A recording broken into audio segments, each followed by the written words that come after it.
Success tastes like vanilla lip gloss and overpriced airport coffee. I'm riding that high, my presentation deck still hot in my laptop bag, the deal I just closed worth more than Jake makes in 2 years. The taxi cuts through evening traffic, and I practice different ways to tell him about the promotion. Maybe this time he'll actually smile. My phone buzzes. Rachel's text reads, "You crushed it, boss lady. Drinks tomorrow?" I type back a quick hell yes before shoving the phone in my purse. The house comes into view, dark except for the bedroom window. Strange. Jake's car is in the driveway, but he usually leaves every light on like he's signaling aircraft. The front door creaks, another thing he promised to fix months ago. "Jake? I'm home early. Got some amazing news." Silence answers. Then shuffling upstairs. My heels click against the hardwood as I climb the stairs, each step matching my heartbeat. The bedroom door is ajar, spilling yellow light into the hallway. I push it open. Jake stands by our bed, my clothes scattered across it like fallen leaves. An open suitcase sits in the middle of the chaos. "What are you doing?" My voice comes out smaller than I intended. He doesn't turn around, just keeps folding my favorite blazer with mechanical precision. "What does it look like?" "It looks like you're packing my things without asking me first." I step closer, grab the blazer from his hands.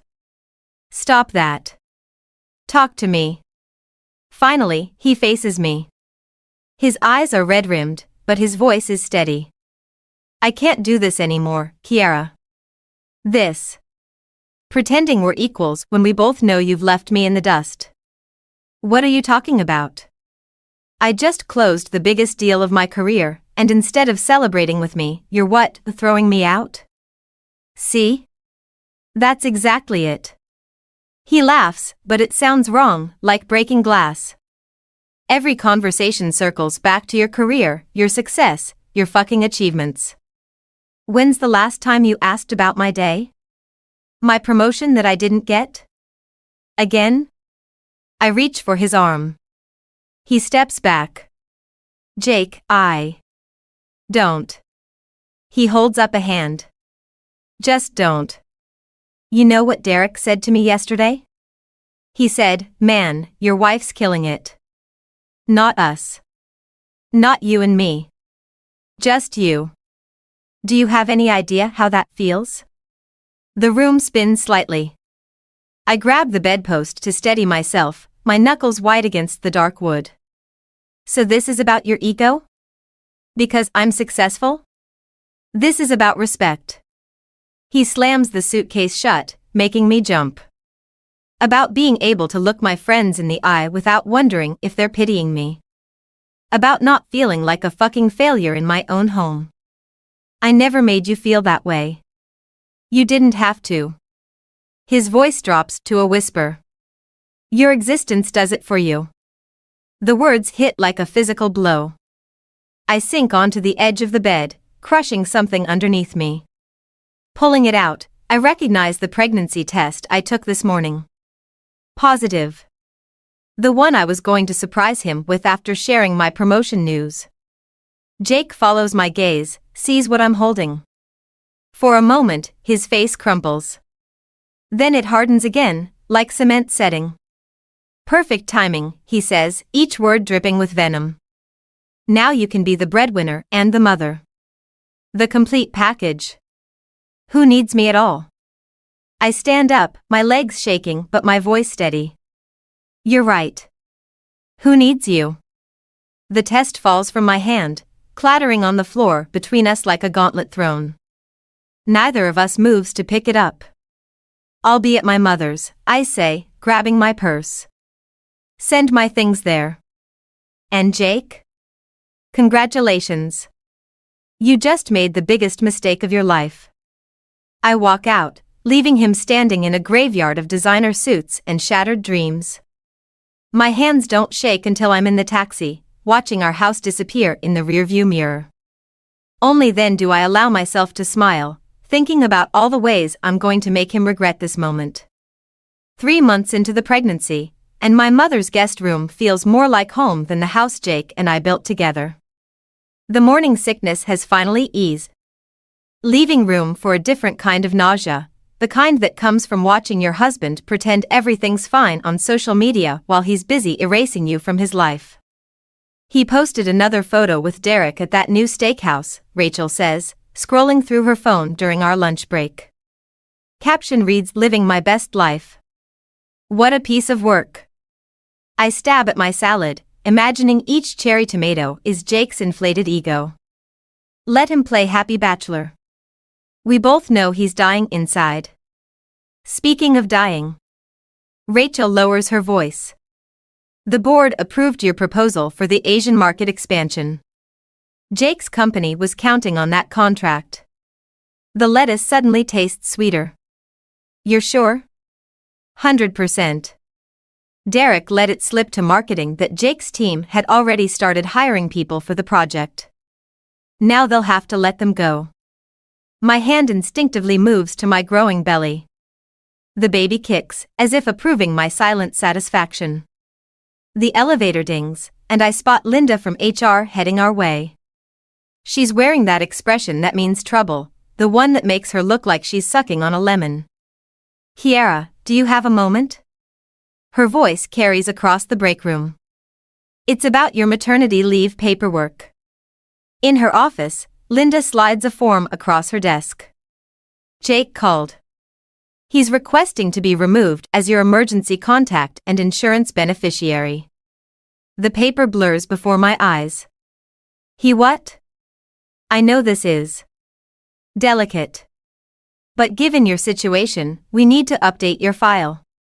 And she hesitates. He mentioned you might be leaving the company soon? My laugh comes out sharp enough to cut glass. Did he now? He seemed quite certain about it. Said you'd discussed focusing on family full-time. I leaned forward, both hands flat on her desk. Linda, let me be crystal clear. The only thing I'm leaving is my marriage. This company, my career, that's not negotiable. That evening, I find my mother in her garden, attacking weeds with the same intensity I'd shown that salad. She looks up when my shadow falls across her work. Jake called here too, she says, not bothering with hello. Wanted to know if you'd come to your senses yet. And? I told him the only sense you've come to is the good kind. She sits back on her heels, studying my face. He's scared, you know. Men like that, when they lose control. They lash out, I finish. Try to take whatever power they can grab. Exactly. She pulls off her gardening gloves. Which is why you need to be smarter. Stronger. More calculated than he is. My phone buzzes, a text from Jake, we need to talk about the house. And the baby. Stop avoiding me. I'm not avoiding anything, I mutter, typing back, lawyer. Everything goes through the lawyer. He's at the door, my mother says suddenly, peering through the kitchen window. Speaking of avoiding. I hear his knock, then his voice, Kiara. I know you're in there. We have to discuss this like adults. My mother moves to answer, but I catch her arm. No. Let him stand there. Let him feel what it's like to be shut out. We sit in the darkened kitchen, listening to his increasingly aggressive knocks. Finally, his voice cracks, please. I made a mistake. I can't stand feeling this way. The baby kicks again, harder this time. I press my hand against the spot, remembering how he couldn't even look at the pregnancy test that night. That's the thing about mistakes, Jake, I whisper, though he can't hear me through the door. They have consequences. His footsteps eventually fade. My mother switches on the light, her face a mix of pride and concern. You're not just protecting yourself anymore, she says, nodding at my belly. No, I agree, already planning my next move. I'm protecting both of us. And I'm going to make sure he never forgets that. Through the window, I watch his car disappear into the darkness, knowing tomorrow will bring another battle. But this time, I'm ready. This time, I'm not the one who'll end up losing everything. The coffee shop across from Jake's office wasn't my usual scene, but it offered the perfect vantage point. I'd been sitting here for an hour, watching Derek's familiar figure pace outside, phone pressed to his ear. The conversation seemed heated, even from this distance. My own phone buzzed, Rachel's daily check-in. You sure about this? Spying isn't exactly your style. I typed back, not spying. Gathering intelligence. The baby shifted restlessly, as if sensing my tension. At 6 months, she was becoming quite the accomplice in my surveillance missions. I rubbed my belly, whispering, just a little longer, sweetheart. Derek finally ended his call and headed inside. I pulled my baseball cap lower, angling my laptop screen to hide my face. He ordered, then slumped into a booth behind me. Jake, man, you need to get it together. Another call. The board's asking questions about the project delays. Yeah, I know it's her fault, but you can't keep telling people she sabotaged it. It looks desperate. My fingers tightened around my cup. Sabotage? That was new. Listen, Derek continued, his voice dropping. People are starting to talk. They're saying you're obsessed, that you're letting your personal shit affect your judgment. The Asian market deal? That wasn't her fault. We lost it fair and square. A pause. Then, no, I'm not taking her side. I'm trying to save your ass before you get fired. You really think telling everyone your pregnant wife stole your clients is a good look? My hand shook as I reached for my phone, opening the voice recorder app. This was better than I'd hoped. The drinking has to stop too, Derek added. Coming to work hungover, missing meetings. Jesus, Jake, you're doing her work for her. She doesn't need revenge when you're self-destructing this spectacularly. I almost felt sorry for Derek. Almost. But he'd enabled Jake's behavior for months, playing the sympathetic friend while watching him spiral. The chair behind me scraped as Derek stood. Fine. Don't listen. But when everything falls apart, remember I warned you. I waited until he left before gathering my things. Outside, the autumn air carried the scent of wood smoke and possibilities. My lawyer would be very interested in this recording. Back at my mother's, I found her in the kitchen with an unexpected visitor. Rachel sat at the counter, clutching a manila envelope. What's wrong? I asked, noting their expressions. Rachel slid the envelope toward me. HR forwarded this to my desk by mistake. It's an email chain between Jake and your company's biggest competitors. He's been trying to warn them away from working with you. My hands trembled as I read. Phrases jumped out: unstable behavior, professional concerns, liability risks. Each word was carefully chosen to cast doubt. To poison potential clients against me without making direct accusations. He's trying to destroy my career, I whispered. All while playing victim at his own company. My mother's face hardened. He's trying to make you dependent. Vulnerable. Classic abuser tactics. No, I said, straightening. He's giving me exactly what I need. Proof. I pulled out my phone, playing Derek's recorded conversation. Rachel's eyes widened. Holy shit, she breathed. With this and the emails? We can prove harassment, I finished. Professional sabotage. And when the baby comes? He won't have a leg to stand on, my mother concluded, a fierce pride in her voice. My phone lit up with Jake's number. For the first time in weeks, I answered. Missing me? I kept my voice honey sweet. Kiara, please. He sounded desperate. I need you to call off whatever you're doing. My job. Everything's falling apart. Funny how that happens when you try to destroy someone else's life. I never. Save it for the lawyers, Jake. And maybe next time, don't put your sabotage attempts in writing. The silence on his end was deafening. Finally, he whispered, "You knew?" "I know everything." I ended the call, feeling the baby kick approvingly. And this is just the beginning. Rachel and my mother exchanged looks. They knew that tone, the one that meant I wasn't just fighting back anymore. I was going for the kill.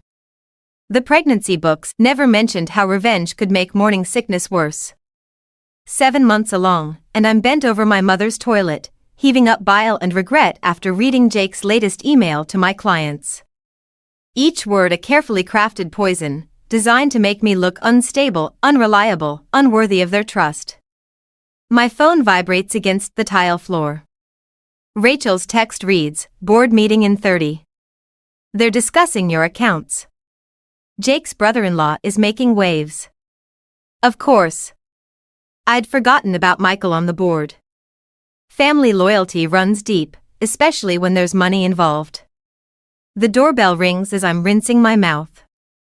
Through the bathroom window, I spot Derek's car in the driveway. My mother's voice drifts up the stairs, polite but steel-edged. "She's not receiving visitors." "Please," Derek's voice cracks. 5 minutes. It's about Jake. I crack the door open, catching their conversation. He's drinking at work now. Keeping a bottle in his desk. Yesterday he screamed at an intern until she cried, all because she mentioned Kiara's marketing campaign. "That sounds like Jake's problem," my mother says. "He's going to lose everything. The company's building a case for termination." I thought. Maybe if Kiara talked to him. I step into view, one hand cradling my belly. "So I can save him? Again? Like I've been doing our entire marriage?" Derek startles, taking in my appearance. "Jesus, Kiara. You look pregnant? Exhausted? Like someone whose husband is trying to destroy her career while drinking himself into oblivion?" He has the decency to look ashamed. He's sick. He needs help. And I need to protect my daughter. I descend the stairs slowly, deliberately. "Did you know he's been contacting my clients? Spreading rumors about my mental state? Using his brother-in-law to undermine me at board meetings?"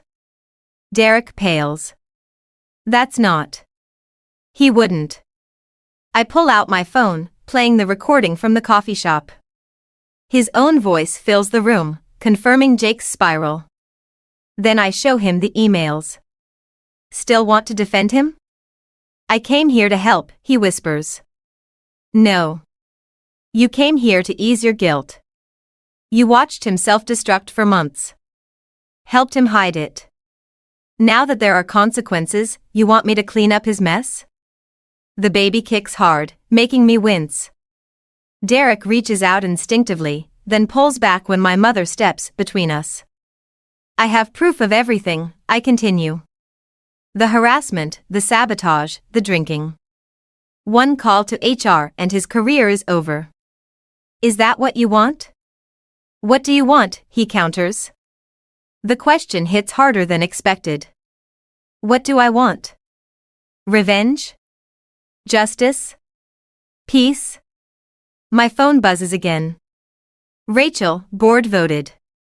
They're freezing your accounts pending investigation into concerns raised about your stability." The room tilts slightly. My mother grabs my arm, steadying me. "I want him to feel what I'm feeling right now," I say finally. The helplessness. The betrayal. The knowledge that someone you trusted is systematically destroying everything you've built. "He'll lose everything," Derek pleads. Good. I meet his gaze. Because that's exactly what he deserves. After Derek leaves, my mother helps me to the couch. "You're shaking." I'm angry. I press my hands against my belly, feeling my daughter's movements. He's forcing my hand. If I don't act now, I'll lose everything I've worked for. My clients, my reputation. Your revenge is becoming an obsession, she observes quietly. Just like his insecurity did. The words sting because they're true. I'm becoming what I hate, letting Jake's actions control my choices even now. My phone lights up with Jake's number. Instead of ignoring it, I answer. Congratulations, I say before he can speak. You've finally gotten what you wanted. I'm taking my maternity leave early. Effective immediately. His breath catches. Kiara. But here's what you don't know, Jake. I'm not retreating. I'm regrouping. And when I come back, I stroke my belly, feeling my daughter's strength. Well, you might want to keep that bottle in your desk handy. I end the call, already drafting emails in my head. Jake thinks he's won this round, but he's forgotten something crucial. I've always played the long game better than him. And I'm just getting started. Labor pains feel a lot like revenge, sharp, purposeful, and ultimately worth the agony. I grip the hospital bed rails, timing my breaths between contractions, while Rachel reads from her phone. Jake's company announced major layoffs this morning. His department was hit hardest. She pauses. Derek says he cleared out his office yesterday. Another contraction hits. I focus on the pain, letting it fuel me. Good timing. The lawsuit papers will find him at home. Kiara, my mother warns from her chair. Maybe wait until after. No. I force myself to sit up straighter. The papers go out today. I want him served while I'm bringing his daughter into the world, the daughter he pretended didn't exist when he tried to destroy me. The nurse enters, checking monitors. Blood pressure's elevated. Try to stay calm. Calm? I want to laugh. I've spent months gathering evidence, building my case, watching Jake self-destruct while he thought I was hiding. Now, as my body prepares to deliver new life, my lawyers are delivering the final blow to his career. Rachel's phone buzzes. Derek again. Says Jake's not handling the layoff well. He's threatening to come here. He can try. My mother moves to the door, as if preparing to guard it personally. Security has his photo. Another contraction rips through me, stronger this time. The nurse frowns at the monitor. Baby's showing signs of distress. We need to get your pressure down. My phone lights up, Jake's number. Before anyone can stop me, I answer. Enjoying unemployment? My voice sounds strangled, even to me. You did this. His words slur slightly. Somehow, you orchestrated all of it. The client losses, the internal investigation, everything. You did it to yourself. I grip the rail harder as pain builds again. I just made sure everyone saw who you really are. I'm coming to the hospital. You can't keep my daughter from me. Watch me. The contraction peaks, and I can't hide my gasp. Are you in labor? His voice shifts, showing the first real emotion I've heard in months. Kiara, please. Let me be there. The monitor's beeping increases.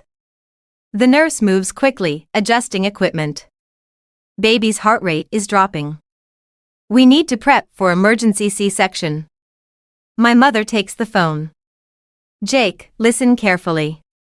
If you come here, I'll have you arrested. This is what you chose when you tried to destroy my daughter's life. Live with it. She ends the call as medical staff swarm the room. Through the chaos, I hear Rachel reading a text. Jake's brother-in-law just resigned from the board. Says he can't defend his actions anymore. I smile through the pain. Perfect timing. BP still rising, someone says. We need to move now. As they wheel me towards surgery, my mother squeezes my hand. Let it go, sweetheart. Focus on your daughter. But I can't. Even as they prep me for surgery, I'm calculating next moves. The lawsuit. The evidence against Jake's brother-in-law.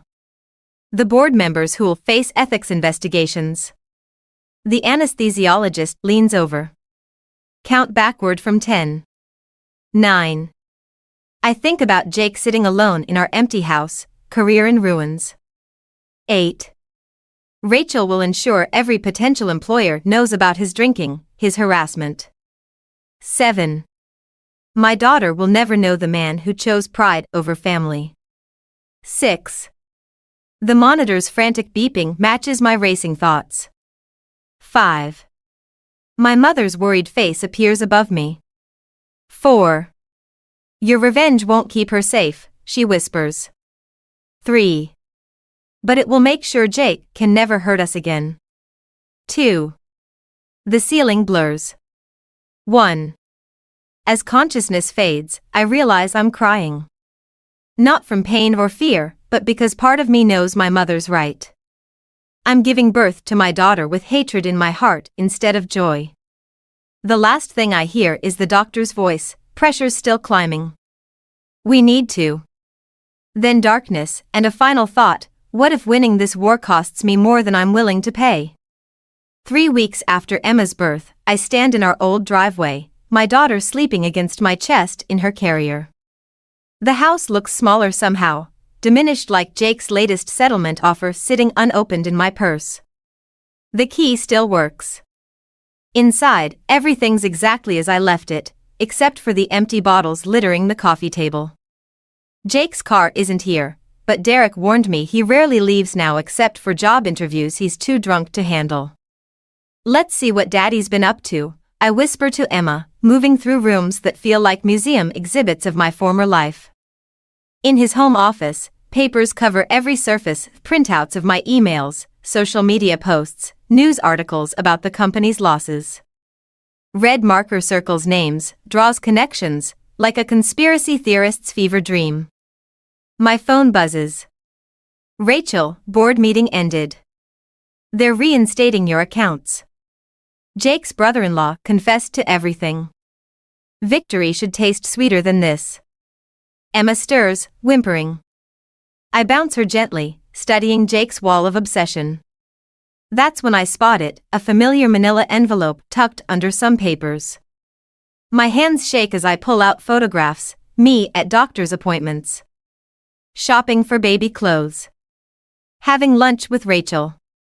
All dated, annotated with times and locations. He's been stalking me. Beautiful girl, isn't she? I spin around. Jake stands in the doorway, swaying slightly. His clothes hang loose, his face gaunt beneath patchy stubble. You're drunk. I step backward, shielding Emma. Had to see her. He moves closer. My daughter. The one you used to destroy me. You destroyed yourself. Did I? He gestures at his wall. Or did you orchestrate everything? The client losses, the complaints, the investigation. You turned everyone against me. You did that when you chose your pride over your family. Emma starts crying. Jake flinches at the sound. Family?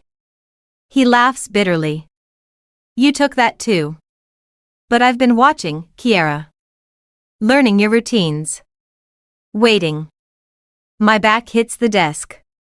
The photos scatter across the floor like fallen leaves. You need help, Jake. I need my life back. His shout makes Emma wail louder. Everything I had, my career, my reputation, my home, gone because you couldn't handle not being in control. Handle not being in control? My voice rises despite myself. You tried to sabotage my career. You spread lies about my mental health. I loved you. He slams his hand on the desk, inches from where I'm standing. And you made me feel worthless every single day. Emma's screams reach fever pitch. I need to get out, but Jake blocks the only exit. Move. No. His eyes fix on Emma. She's mine too. You can't keep taking things from me. He reaches for the carrier. I react instinctively, shoving him hard. He stumbles, catching himself against the doorframe. Don't you dare touch her. Or what? His smile is all wrong. You'll destroy me again? Too late, Kiara. You already did that.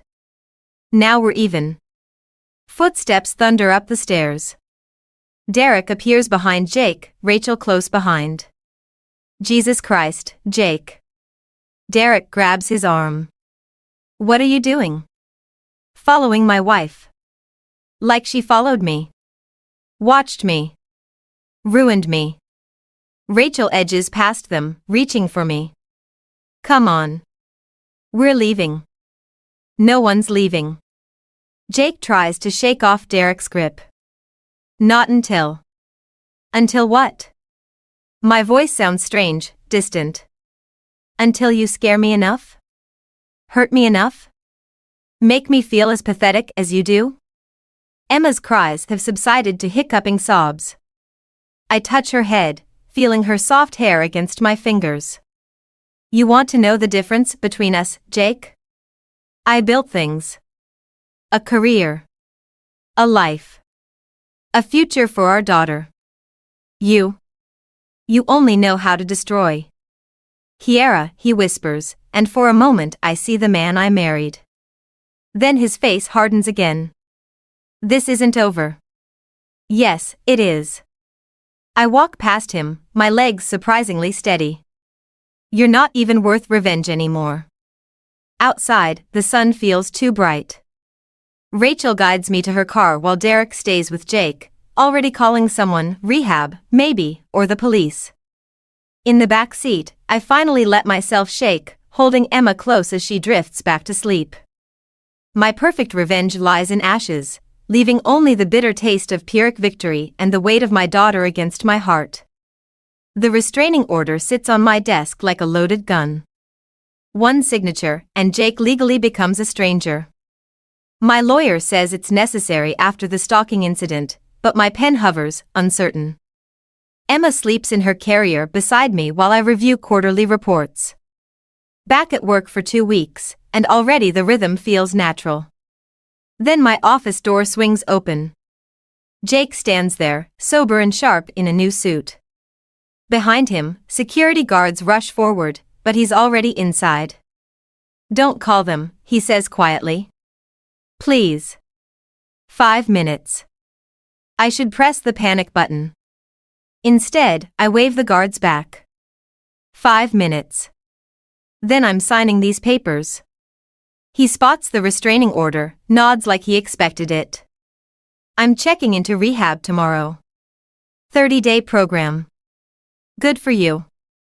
I keep my voice neutral, one hand resting near Emma's carrier. I sold the house. He stays by the door, maintaining distance. Used the money to pay back what I borrowed from the company. And he pulls out an envelope. I wrote letters. To your clients, the board, everyone I contacted during my campaign. Confessing everything. Why? Because you were right. His voice cracks. I only know how to destroy things. But I want to learn how to build instead. For her. He glances at Emma. Even if I never get to be her father. You'll always be her father, Jake. That's not something I can erase. No, but you can protect her from becoming collateral damage in my self-destruction. He sets the envelope on a chair. I'm not asking for forgiveness. Or another chance. I just wanted you to know I finally understand what I did. To you. To us. Emma stirs, making tiny sleep noises. Jake's face crumples for a moment before he rebuilds his composure. Derek showed me the photos, I say. The ones you took while stalking me. I know. That's why I'm here. He pulls something else from his pocket, a memory card.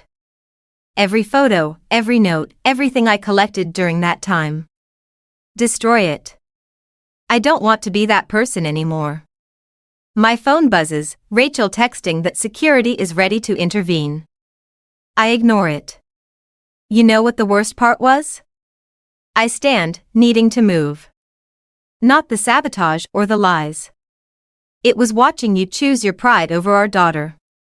Over and over. I chose fear, he corrects. Fear of being overshadowed. Of being irrelevant. Of not being enough. He laughs softly. Turns out, those fears were self-fulfilling prophecies. And now? Now I'm afraid of something worse, that Emma will grow up knowing her father was a coward who tried to destroy her mother rather than face his own inadequacies. I look at the restraining order, then at Emma, then at Jake, this stranger wearing my husband's face, speaking truths instead of accusations. Your 5 minutes are up. He nods, turning to leave. Then stops. The company offered me my job back. After rehab. I turned it down. Why? Because sometimes. He meets my eyes for the first time. Sometimes you have to lose everything to understand what you should have valued in the first place. The memory card sits on my desk where he left it. Next to it, the restraining order waits for my signature. Tools of destruction and protection, revenge and redemption. Jake. He pauses at the door. When you finish rehab. If you're serious about building things. I touch Emma's cheek. She'll need a father who knows how to do that. I don't deserve. This isn't about what you deserve. It's about what she deserves. I pick up the restraining order. I'll hold on to this. As insurance. But I won't file it. Yet. He nods, understanding the weight of this small mercy. Thank you. After he leaves, I open my desk drawer, dropping the memory card inside. Evidence of who we were, preserved but not defining who we might become. Emma wakes, demanding attention. As I lift her, my revenge fantasy finally crumbles completely, replaced by something harder but more necessary, the slow, careful work of building a future from the ashes of our past. The unsigned restraining order sits in my bottom drawer like a loaded gun I never fired. Emma plays on the office floor, stacking wooden blocks while I review quarterly projections. Her dark hair falls in her eyes, Jake's eyes, as she concentrates on her tower. My phone buzzes. Derek's text reads, Jake completed the program. Asked me to tell you. I set the phone down, watching Emma knock over her creation with a delighted squeal. She's already rebuilding, placing each block with careful determination. Rachel appears in my doorway, holding a familiar manila envelope. This came for you. Hand-delivered. Inside, I find a single sheet of paper, Jake's resignation letter from his new job in Seattle. At the bottom, he's written, some distances aren't measured in miles. You okay? Rachel asks. Better than okay. I file the letter with the restraining order.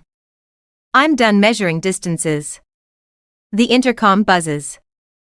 Miss Thompson? Your 3 o'clock is here. Send them in. I scoop Emma up, settling her on my hip. Ready to meet Mommy's new client? She babbles something that might be client or might be climb. These days, everything's a mountain to scale. The door opens. Jake stands there, clean-shaven in a charcoal suit, holding a presentation folder. Thompson Consulting, he says quietly. Independent contractor. If you'll have me. Emma reaches for him instinctively. I don't stop her. The Seattle job. I begin. Wasn't what I needed to build. He accepts Emma's weight, professional demeanor cracking as she pats his face. I had a good teacher about rebuilding things. I gesture to the visitor's chair, noting how he arranges Emma on his lap, protecting her from the edge of my desk. Some instincts run deeper than our mistakes. Why consulting? Because I finally learned what you knew all along, success isn't about power. It's about creating something sustainable. He opens his folder. I've got references. A business plan. Even some potential clients who need help restructuring there? Stop. I hold up a hand. This isn't a job interview. His face falls, but he nods. I understand. I just thought. It's a partnership negotiation. I pull out a contract draft I'd prepared weeks ago, watching his expression shift. 60-40 split. Separate accounts. Clear boundaries. You knew I'd come back. I knew you'd either rebuild or self-destruct. The choice was always yours. Emma squirms off his lap, returning to her blocks. We both watch as she starts a new tower, this one more ambitious than the last. I can't undo what I did, Jake says. No. But you can build something new. If you're ready to do the work. He studies the contract, then looks at our daughter. Some things are worth building slowly. I think about revenge, about justice, about the fine line between protecting what matters and destroying what threatens us. The unsigned restraining order whispers from its drawer, but its voice grows fainter each day. Sign it, I say, pushing the contract forward. Not because you deserve it. But because Emma deserves to see that broken things can be rebuilt. Better. Stronger. Different. As Jake reaches for the pen, Emma's tower collapses again. Instead of crying, she laughs, already gathering blocks for another attempt. Like mother, like daughter, Jake murmurs. No, I correct him, watching Emma work. Like herself. That's all she needs to be. He signs the contract, his hand steady. Outside my office, Rachel gives me a questioning look through the glass. I nod, just once. She smiles and turns away, carrying my unspoken message. Sometimes revenge isn't about destroying your enemies. Sometimes it's about building something they can't tear down. Emma holds up a block, offering it to both of us. In her small hands, it looks less like a weapon and more like a foundation stone.